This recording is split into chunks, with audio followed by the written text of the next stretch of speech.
Hello everyone. आज આપણે 12 સાયન્સના ચેપ્ટર નંબર 1ની શરૂઆત કરવા જઈ રહ્યા છે। 11 સાયન્સની અંદર આપણે ઘણી બધી જે કન્સેપ્શનલ વાતો કરી છે, મિકેનિક્સની ચર્ચાઓ કરી છે, આપણે કાઇનેમેટિક્સ અને ડાયનેમિક્સ બંનેની ચર્ચાઓ ઘણા બધા ચેપ્ટરમાં જુદા જુદા ફિઝિક્સની અંદર એ ચર્ચાઓ થઈ છે। આજે આપણે 12 સાયન્સની જ્યારે શરૂઆત કરવા જઈ રહ્યા છે ત્યારે દરેક વિદ્યાર્થીને 12 સાયન્સમાં કેવી રીતે આપણે ફિઝિક્સમાં આગળ વધવાનું છે એની વિશે થોડીક આપણે ચર્ચાઓ કરીશું અને ત્યાર પછી આપણે ચેપ્ટર નંબર 1ની શરૂઆત કરીએ। હવે વિદ્યાર્થી મિત્રો, સૌપ્રથમ એક વાત કહેવાની કે આપણે જે રીતે 11 સાયન્સની અંદર એક ચેપ્ટરની અંદર આપણે 3 કે 4 જે ભાગો કરતા હતા અને એ જે 3 કે 4 ભાગો એકબીજા સાથે કનેક્ટેડ હતા। આમ અને આ બધા ચેપ્ટરોની અંદર પણ આપણે એ રીતે જ જઈશું, પરંતુ અહીં એક ભાગ અને બીજા ભાગ વચ્ચે ઘણું બધું લિંક હોય છે અને એટલે જ શરૂઆતમાં આપણે થોડીક આ ચર્ચા કરવાની જરૂરિયાત છે કે આપણે કેવી રીતે આને અન્ડરસ્ટેન્ડ કરીશું। આપણે ટોટલી કન્સેપ્શનલ વાતો કરીશું કે જેના પરિણામ સ્વરૂપ આપણને જે બોર્ડ છે તે અને કોમ્પિટિટિવ લેવલ ઉપર પણ આપણને ફાયદો થાય। પહેલાં તો એક વાત કહેવાની કે અહીં કન્સેપ્ટ ખૂબ જ અગત્યના છે। એટલે જે કોઈ બી ચેપ્ટર આવશે એ ચેપ્ટરની અંદર આપણે 3 કે 4 ભાગ કરી દઈશું અને આ જે 3 કે 4 ભાગો છે એને 1 બાય 1 એકબીજા સાથે લિંક કરીશું। પણ અગત્યની બાબત એક જ છે કે જ્યારે તમે પહેલો ભાગ જ્યારે કરો છો ત્યાર પછી એની અંદર આવતી અમુક મુખ્ય 1-2 થિયરી હશે અને એના પર આધારિત બીજી સબ થિયરી હશે। પણ હંમેશા એટલું યાદ રાખો કે રોજનું કામ દરરોજ કરો। તમે જ્યારે આ પીરિયડની અંદર જે કંઈ બી વસ્તુ અન્ડરસ્ટેન્ડ થશો એ સૌપ્રથમ ઘરેથી એને પહેલાં રીડ કરવાનું રહેશે, એને તૈયાર કરી દો અને એને રાઇટિંગ પ્રેક્ટિસ કરવાની રહેશે। જેટલી તમે દરરોજનું કામ દરરોજ કરશો એટલે કે થિયરી દરરોજની આપણે જો કરીશું તો બીજે દિવસે જ્યારે આપણે બીજા લેક્ચરની વાતો કરીએ ત્યારે એ થિયરીનો એની અંદર ઉપયોગ આવશે અને તેથી દરેક વિદ્યાર્થીઓએ દરરોજનું કામ પહેલાં તો દરરોજ કરીશું અને સાથે સાથે એને તૈયાર પણ કરીશું, રાઇટિંગ પ્રેક્ટિસ પણ કરીએ। જો આ રીતે કરીશું તો જ આ જે 12 સાયન્સનો જે સિલેબસ છે હવે લેવલ પણ વધશે અને સાથે સાથે સિલેબસ પણ ઘણો જ લેન્થી છે। એટલે જો આ સિલેબસને જો આપણે પહોંચી વળવું હોય તો એક જ વાત અગત્યની કે અહીં તમારે જે દરરોજનું કામ છે તે દરરોજ કરવાનું રહેશે। એટલે જે રીતે આપણે અહીં ભણીશું એ જ રીતે તમારે ત્યાં વાંચવાનું છે। નોટબુકના સંદર્ભમાં જો આપણે વાતો કરીએ તો જે રીતે આપણે 11 સાયન્સની અંદર થિયરી માટેની ફેર નોટબુક બનાવતા હતા એ પણ બનાવવાની છે અને સાથે સાથે દાખલાની પણ સાથે નોટ બનાવીએ છીએ તો એ પણ બનાવીશું અને MCQ માટે। આ રીતે તમને 11 સાયન્સમાં જે પ્રમાણે સૂચનાઓ આપેલી છે એ જ પ્રમાણે તમારે અહીં 12 સાયન્સની જે નોટબુક છે તે તૈયાર કરવાની કે જેના લીધે આપણે એક્ઝામ વખતે આપણે એ નોટબુકનો ઉપયોગ કરી અને ઝડપથી આપણે રીડિંગ કરી શકીએ અને સાથે સાથે એની તૈયારી પણ કરી શકાય। હવે બીજી એક વસ્તુ આપણે અહીંયા સમજી લઈએ કે 12 સાયન્સ ચાલુ કરીએ તે પહેલાં આપણા પાસે 11 સાયન્સના અમુક જે કન્સેપ્ટ્સ છે એ કન્સેપ્ટ્સ તમને વ્યવસ્થિત આવડવા જોઈએ। દાખલા તરીકે મેં તમને આગળ પણ ચર્ચા કરેલી છે કે 3જું ચેપ્ટર, 4થું ચેપ્ટર, 5મું અને 6થું ચેપ્ટર જે મિકેનિક્સનું કાઇનેમેટિક્સ અને ડાયનેમિક્સનું છે એની અંદર સદિશની બાબતો આવે છે, ડોટ પ્રોડક્ટ, ક્રોસ પ્રોડક્ટ, સદિશની બાદબાકી છે, એવા જે ફંડામેન્ટલ પોઈન્ટો જે છે એ તમને કમ્પલસરી આવડવા જોઈએ। અને સાથે સાથે જે ચેપ્ટરમાં ટોર્કની વાતો, કોણીય વેગમાનની વાતો, રેખીય વેગમાન, એના સંરક્ષણના નિયમો આ બધા જે કન્સેપ્ટ છે એને પણ ધ્યાનમાં રાખવા પડશે. તો આ રીતે આપણે અહીં થોડી કન્સેપ્શનલ વાતો કરીશું. જે વાતો આગળ કરેલી છે કે જેની અંદર આપણે ફંડામેન્ટલ માટે જે સૂત્રો આપેલા છે, આપણે જે ત્રિકોણમિતિના સૂત્ર પાછળના પેજ ઉપર જે આપણે 10-12 પેજ જે કરેલ છે એ જે 10-12 પેજ ફંડામેન્ટલ્સના છે એને બરાબર તૈયાર કરી રાખવા. તમારી પાસે એક પ્રોસ્પેક્ટસ જેવું હોવું જરૂરી છે, કાયમના માટે સાથે રાખવાનું છે અને એનો ઉપયોગ આપણે અહીં વર્ષ દરમિયાન કરીશું. તો આટલી વાત ઇનફ છે, આપણે શરૂઆત કરીએ. પણ તે પહેલાં એક બીજી પણ વાત કરી દઉં કે આ ચેપ્ટરની જ્યારે શરૂઆત કરીએ છીએ ત્યારે ગુરુત્વાકર્ષણની આપણે જે ચર્ચાઓ કરી છે એ જે ચેપ્ટર છે એ ચેપ્ટર ખૂબ જ અગત્યનું રહેશે. કારણ કે તમે 5મા ચેપ્ટરમાં બળ વિશે ભણેલા છો. તો આપણે હવે આ ચેપ્ટરની શરૂઆત કરીએ. સૌપ્રથમ wish you all the best, all of you. તમે આખા વર્ષ દરમિયાન સારામાં સારું એક પરફોર્મન્સ કરો, સારામાં સારું તમે મહેનત મેળવો એવી મારા તરફથી તમને શુભેચ્છાઓ છે. આપણે ચેપ્ટર નંબર 1ની શરૂઆત હવે કરીએ. તો ચેપ્ટર નંબર 1 જે છે એ વિદ્યુત ભારો અને અહીંયા ક્ષેત્રો છે. જો આપણે વાતો કરીએ તો સૌપ્રથમ એક વાત અહીંયા કહેવાની કે જે બળના સંદર્ભમાં આપણે જ્યારે 11 સાયન્સની અંદર ચર્ચાઓ થઈ ત્યારે બળ 2 પ્રકારના હતા. એક તો ક્ષેત્રબળ હતું અને બીજું સંપર્ક બળ. જ્યારે ક્ષેત્રબળના સંદર્ભમાં આપણે ચર્ચા કરીએ છીએ ત્યારે આપણે જાણીએ છીએ કે ક્ષેત્રબળની અંદર સંપર્ક અગત્યનું નથી. સંપર્કનો મતલબ કોઈ વસ્તુને આપણે અડકીને સંપર્કમાં લાવીને પછી એના ઉપર બળ લગાડીએ છીએ. જ્યારે ક્ષેત્રબળનો મતલબ કે કોઈ પદાર્થ પર કોઈ બીજા ક્ષેત્રને લીધે, એટલે કે એની વચ્ચે કોઈ પણ પ્રકારનો સંપર્ક હોતો નથી, એવા બળો આપણે ક્ષેત્રબળ કહી શકાય.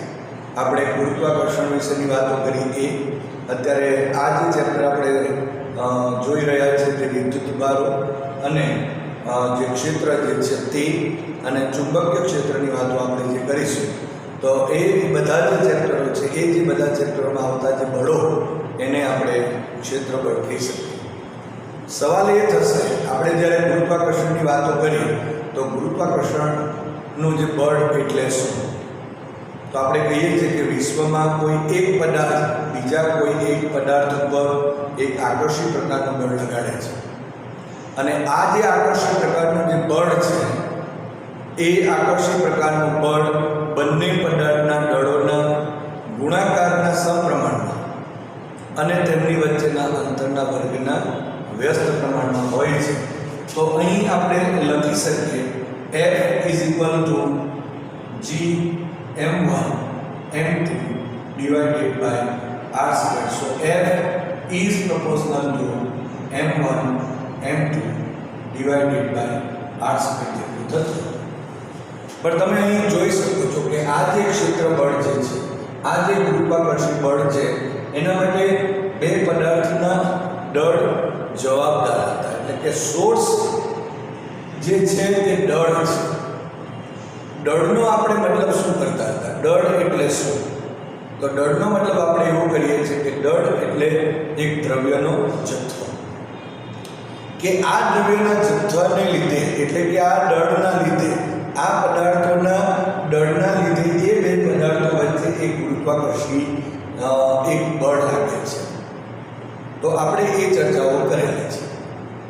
તો એનો મતલબ એમ થયો કે દળના લીધે જો ગુરુત્વાકર્ષી બળ છે તો અહીં વિદ્યુત બળ ઉત્પન્ન કરવા માટે પણ કોઈ એક સોર્સ હશે, ચુંબકીય બળ ઉત્પન્ન કરવા માટે પણ કોઈ એક સોર્સ હશે. તો એનો મતલબ એમ થયો કે જો દળના લીધે ગુરુત્વાકર્ષી બળ ઉત્પન્ન થાય તો એનો મતલબ એમ થયો કે જો વિદ્યુત બળ ઉત્પન્ન કરવું હોય અથવા તો વિદ્યુત બળ માટે જરૂરી જે ઉદ્ગમ જે છે એ જરૂરી ઉદ્ગમને આપણે અહીં વિદ્યુત ભાર કહીશું. તો વિદ્યુત ભારની સૌપ્રથમ વ્યાખ્યા આપી દઈએ. અહીં આપણે દળની જે રીતે વ્યાખ્યા આપેલી છે કે દળ એ પદાર્થનો એક ગુણધર્મ છે અને એ એક દ્રવ્યનો જથ્થો છે. એ પદાર્થનો એક ગુણધર્મ છે કે જેના લીધે એ ગુણધર્મના લીધે એક ગુરુત્વાકર્ષણ બળ ઉત્પન્ન થાય. તો તે જ રીતે અહીં વીજભારની પણ આપણે વ્યાખ્યા આપી શકીએ કે આ જે દ્રવ્ય છે, પદાર્થ જે છે, એનો એવો ગુણધર્મ કે જે ગુણધર્મને લીધે આપણે અહીં વિદ્યુત બળ મેળવી શકતા હોય તો અહીં એ ગુણધર્મને, એ મૂળભૂત ગુણધર્મને આપણે વીજભાર કહી શકાય. તો આ રીતે આપણે વીજભારને એક વ્યાખ્યાયિત કરી શકાય. હવે સૌપ્રથમ વીજભારની જ્યારે વાતો કરીએ એટલે પહેલી એક વાત કે એ બે પ્રકારના વીજભારો હોય. પહેલી જો વાત કરીએ આપણે તો એ જે વીજભાર છે એમાં એને આપણે ધન વિદ્યુત ભાર કહીશું અને બીજો જે વિદ્યુત ભાર હોય એને આપણે ઋણ વિદ્યુત ભાર કહીશું. અહીં નાની નાની જે બાબતો છે એને ધ્યાનમાં રાખીએ આપણે પહેલાં તો કે આ વિદ્યુત ભાર ધન પણ હોઈ શકે અથવા તો અહીં ઋણ પણ હોઈ શકે. હવે આપણે જે વાત કરી કે જે દ્રવ્યના પદાર્થના જે ગુણધર્મને લીધે એ બે જે પદાર્થો છે તેની વચ્ચે એક વિદ્યુત બળ ઉત્પન્ન કરી શકાય તો એવા મૂળભૂત ગુણધર્મને આપણે અહીં વિદ્યુત ભાર કહી શકાય. તો અહીં ધન પણ વિદ્યુત ભાર હોય અને ઋણ વિદ્યુત ભાર હોય.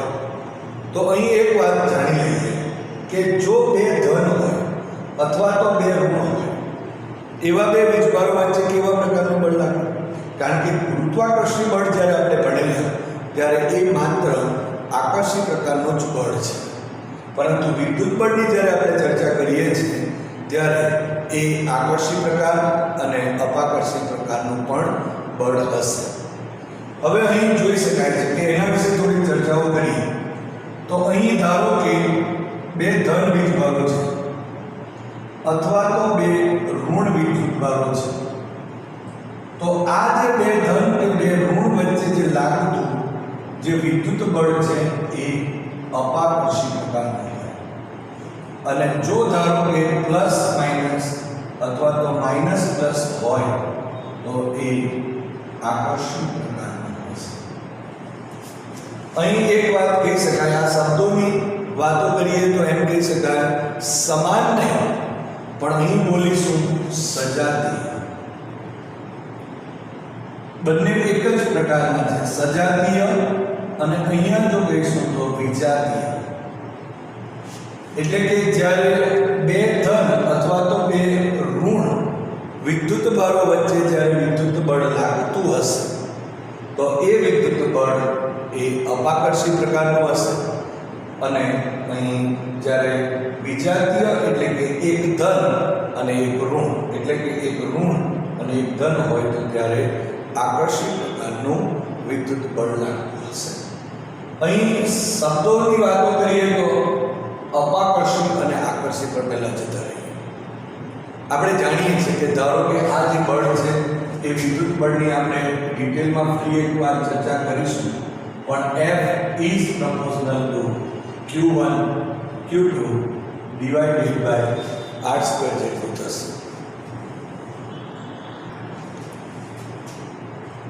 તમે અહીં જોઈ શકો છો કે જે આ બળ જે છે વિદ્યુત બળ એ બંને વીજભારોના મૂલ્યોના ગુણાકારના સમપ્રમાણમાં છે અને તેમની વચ્ચેના અંતરના વર્ગના વ્યસ્ત પ્રમાણમાં છે. અહીં પણ એક પ્રકારનું છે, અહીં દળ સોર્સ છે, અહીં વીજભાર સોર્સ છે, પણ તમે જોઈ શકો છો કે F is also લખી શકાય 1/r² બી લખાશે એટલે કે 1/r ના વર્ગના વ્યસ્ત પ્રમાણમાં છે. એ જ રીતે અહીં પણ અહીં r ના વર્ગના શું છે વ્યસ્ત પ્રમાણમાં છે. એટલે જેટલું અંતર મોટું થતું જશે તેટલું એના પર લાગતું જે બળ છે તે ઓછું થતું જશે એવું આપણે અહીં કહી શકાય. બીજી પણ એક વાત સાથે સાથે કરી દઈએ કે આપણે જે અપાકર્ષી અને આકર્ષીની જે વાત કરી રહ્યા છીએ ધારો કે બે વીજભારો છે અને આપણે જે આ ચેપ્ટર નંબર 1 અને ચેપ્ટર નંબર 2 ની અંદર જે કોઈ બી ચર્ચાઓ કરીશું, આ જે આપણે ભણી રહ્યા છે એ સ્થિત વિદ્યુત છે અને તેથી જે સ્થિર વીજભારો વચ્ચે લાગતા જે બળો છે એની ચર્ચા, એના ક્ષેત્રની વાતો અને એના ફ્લક્સની વાતો આપણે કરીશું. એટલે કહેવાનો ઇન્ટેન્સ એક જ છે કે અહીં જે આ વિદ્યુત બળ એટલે કે અપાકર્ષી કે આકર્ષી પ્રકારનું જે લાગે છે એ બંને બળો અહીં સ્થિત વિદ્યુત બળો પણ કહી શકાય છે. અને આ જે નિયમ છે એને આપણે કુલમ્બનો નિયમ પણ કહીશું. હવે અપાકર્ષણનો મતલબ આપણે સમજી લઈએ કે ધારો કે બે વીજભાર છે, એ આ અહીંયા પણ ધન છે, આ પણ ધન છે, અથવા તો બંને ઋણ છે. તો બેની વચ્ચે એક કોઈ ડિસ્ટન્સ હશે અને એ બેની વચ્ચે જ્યારે ડિસ્ટન્સ હોય અને એના ઉપર વિદ્યુત બળ લાગે છે ત્યારે એ જે વિદ્યુત બળ છે એ વિદ્યુત બળ અપાકર્ષી વિદ્યુત બળ કહેવાય.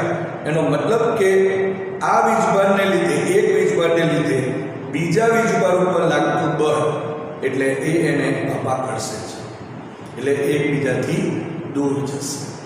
અને અહીં જો આપણે કહીએ તો બીજાના લીધે પહેલાં પણ બી જ્યારે હશે તો અપાકર્ષણનું બળ લાગશે અને એટલા માટે એની બળની દિશા વિરુદ્ધ દિશામાં હશે. આમ પણ વિચારી શકાય.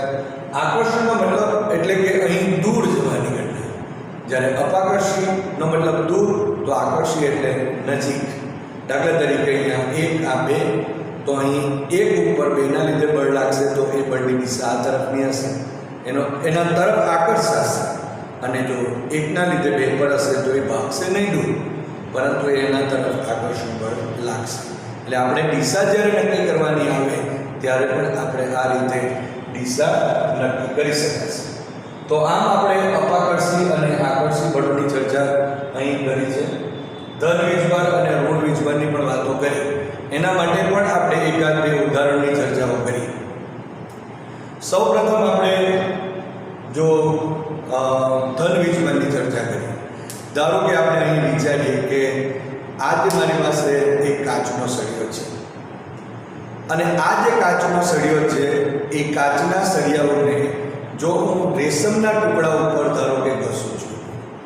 ફરી એકવાર નાના ધોરણમાં તમે આ રીતે જે ઘર્ષણના લીધે વીજભાર કેવી રીતે ઉત્પન્ન થાય એની વિશેની ચર્ચાઓ કરેલા જ છે. પરંતુ અહીં આપણે કહીએ કે આ કાચનો સળિયો છે, એને હું રેશમના ટુકડા ઉપર આ રીતે ઘસું છું. તો એનો મતલબ એમ થયો કે કાચનો સળિયો એ ધન વીજભારિત થાય છે અને રેશમનો ટુકડો અહીં ઋણ વીજભારિત થાય છે. આ જે ધન વીજભાર છે કે ઋણ વીજભાર છે એને માપવા માટેનું જે આપણે સાધન જે હોય એને ઇલેક્ટ્રોસ્કોપ કહેવાય. તો અહીં આ જે વીજભાર છે એ ધન વીજભારિત છે અને રેશમનો ટુકડો જે છે એ ઋણ વીજભારિત છે. હવે આ એક વાત થઈ ગઈ. હવે ધારો કે આપણા પાસે એક કોઈ બીજો પ્લાસ્ટિકનો સળિયો છે એવું માની લઈએ. તો આ જે પ્લાસ્ટિકનો સળિયો છે એને આપણે જો કહીએ તો ફરનો મતલબ થાય રૂંવાટીવાળું ચામડું.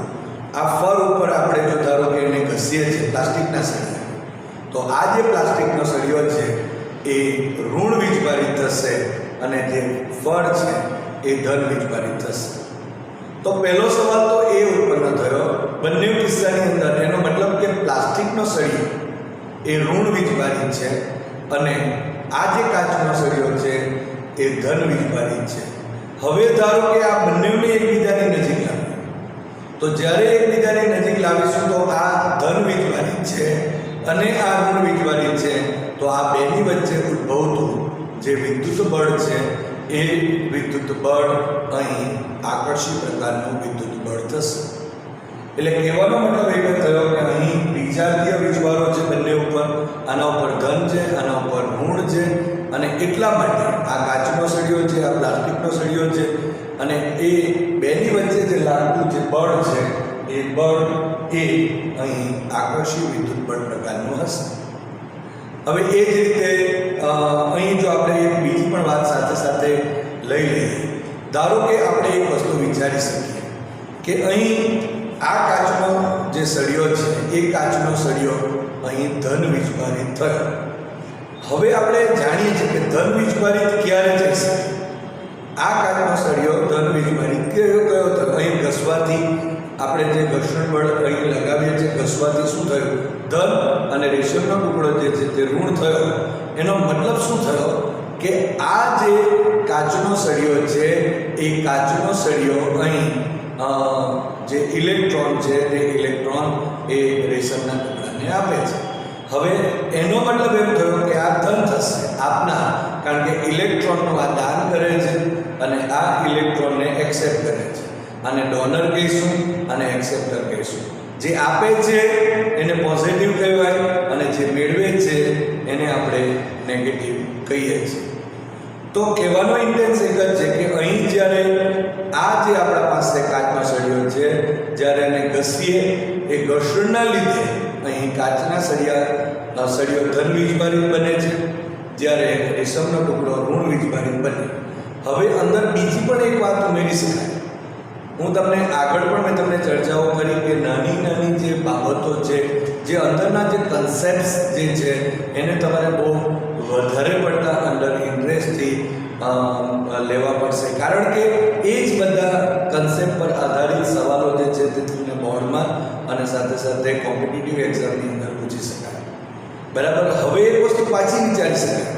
આપણે જે પ્લાસ્ટિકના સળિયાની જે વાતો કરી, તો પ્લાસ્ટિકના સળિયા માટે પણ એવું જ રહેશે કે આ જે ફર છે અને આ જે ફર ઉપર જ્યારે આ રીતે ઘસીને આ જો ઋણ વીજભારિત થયો છે પ્લાસ્ટિકનો સળિયો, તો એનો મતલબ એમ થયો કે આ ફર ધન વીજભારિત છે, એના ઉપરથી ઇલેક્ટ્રોન અહીં પ્લાસ્ટિકના જે સળિયા છે એના પર આવે છે એમ કહી શકાય. હવે થોડીક અંદરથી વાતો કરીએ તો એક વાત પહેલાં તો એ સમજી લઈએ.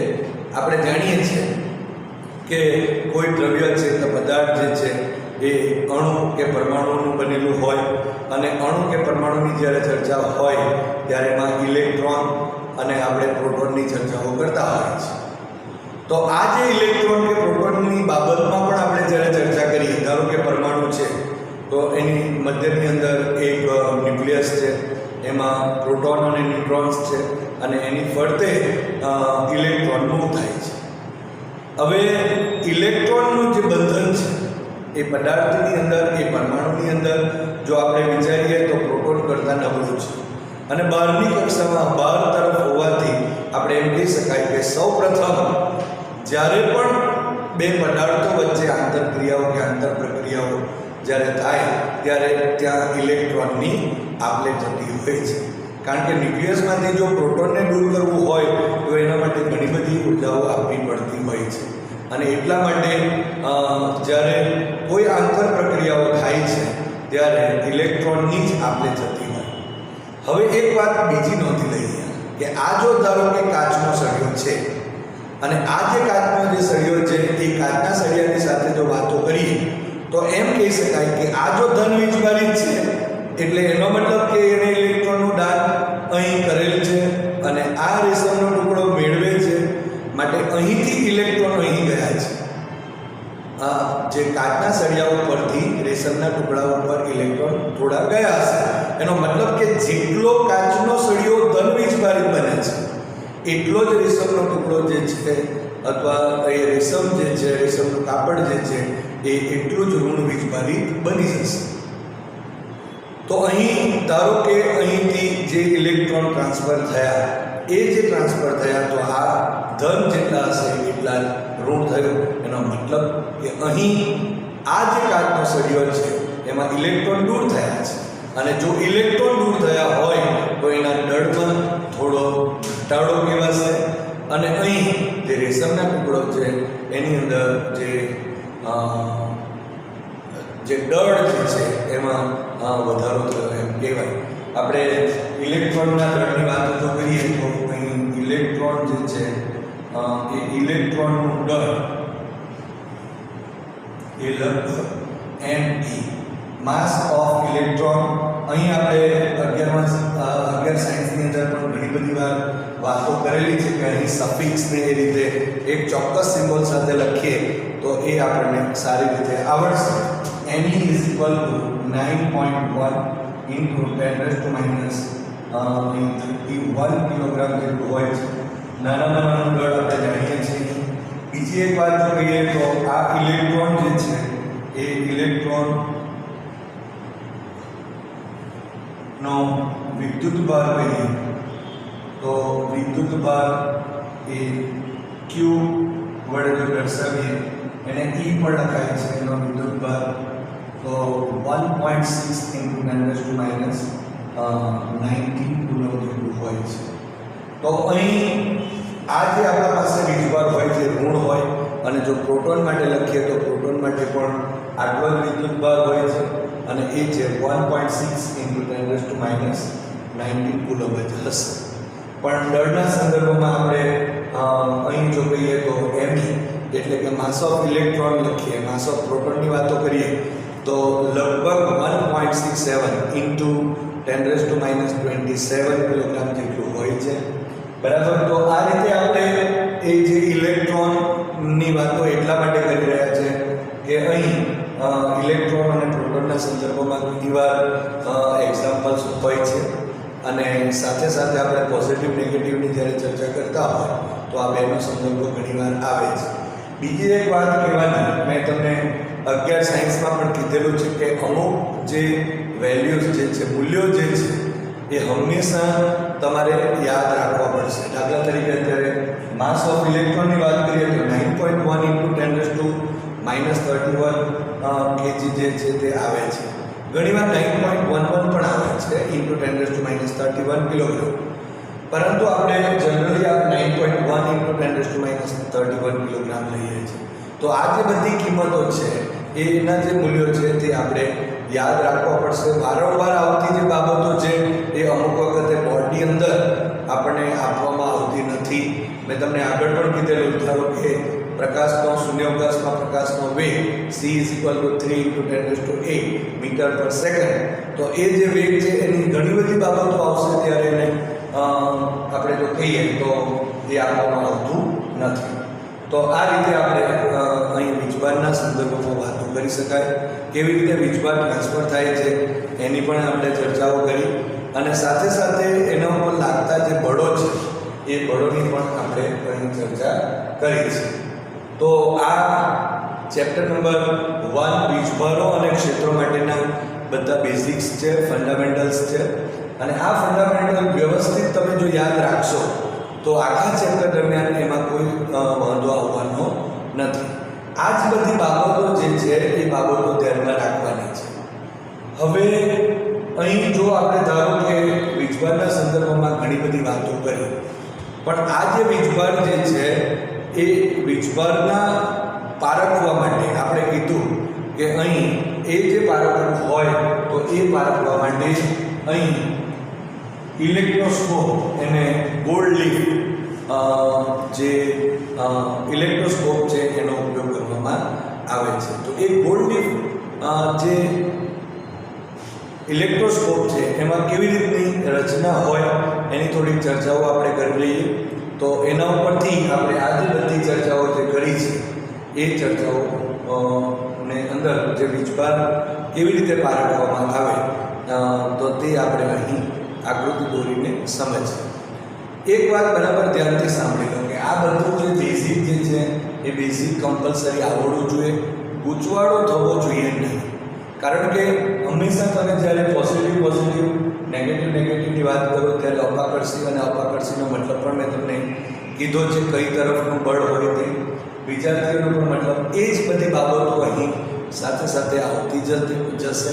પહેલાં થોડીક વાતો આપણા પાસે વીજભારની છે. આ ચેપ્ટરના સંદર્ભમાં વાતો કરીએ તો પહેલો જે વિભાગ આપણે જોઈ રહ્યા છે એ છે વીજભાર. ત્યાર પછી આપણે એનો બીજો જે વિભાગ છે એને આપણે વિદ્યુત બળ કહીશું. એનો ત્રીજો જે વિભાગ છે એને આપણે વિદ્યુત ક્ષેત્ર કહીશું અને ચોથો વિભાગ જે છે એને આપણે વિદ્યુત ફ્લક્સ કહીશું. તો આ રીતે આપણા પાસે જે 4 ભાગો આપણે આ ચેપ્ટરના કરીશું અને કન્ટિન્યુ એકબીજા ઉપર ડિપેન્ડેબલ છે. તો અહીં બધી જ થિયરીઓ ઇમ્પોર્ટન્ટ રહેશે અને અન્ડરસ્ટેન્ડિંગ પણ. તો અહીંયા જોઈએ કે કેવી રીતે પારખવામાં આવે.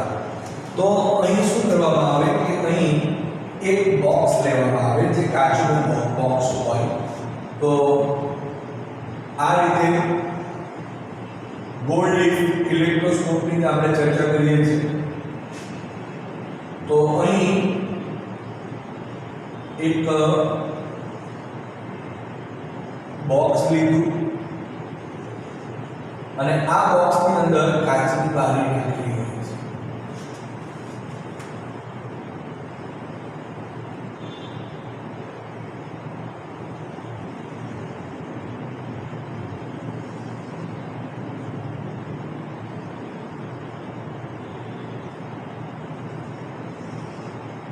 આ રીતે અહીં પણ આપણે કાચની જે બારી છે એ બારીને રાખી દઈએ.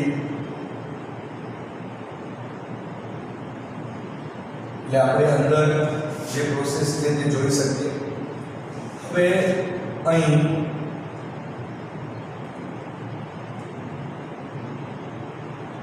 આ એક કૂચ હોય છે રબરનો, એની અંદર એક આ ધાતુનો સળિયો ગોઠવેલો હોય છે. આ રીતે આ ધાતુના સળિયાને અંદર કૂચમાંથી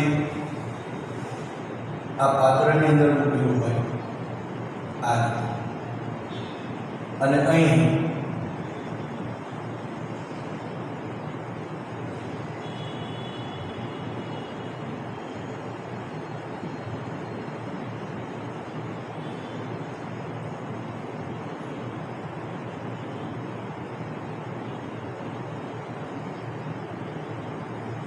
આ રીતે સોનાની વરખ મૂકેલી છે અને આ જે સળિયો જે છે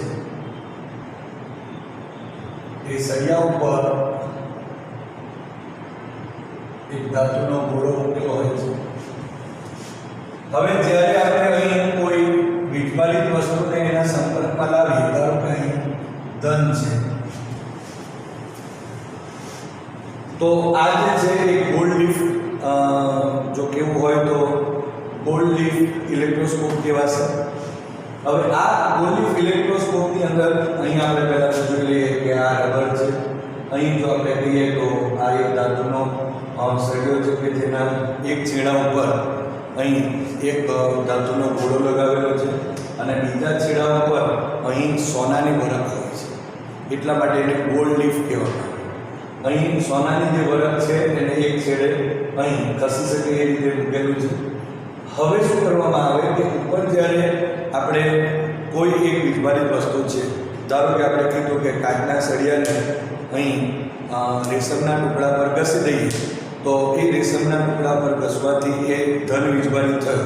હવે આપણે એમ તો જાણી ના શકીએ તો શું થશે કે જ્યારે આ રીતે આ જે રેશમનો ટુકડા ઉપર ઘસેલો કાચનો સળિયો છે, ધન વીજભારિત છે, આ ધન વીજભારિત સળિયાને જ્યારે આપણે આ ગોળાની પાસે અહીંયા ટચ કરાવીએ, સંપર્ક કરાવીશું, તો એનો મતલબ એમ થયો કે આ જે ગોળો છે એ ગોળા મારફતે અહીં જે ધન વીજભાર છે એ ધન વીજભારિત સળિયા પર આવશે અને આ જે સળિયા ઉપર મળતો જે ધન વીજભાર છે એ જે સોનાની જે વરખ છે એ સોનાની જે વરખ છે એને મળશે.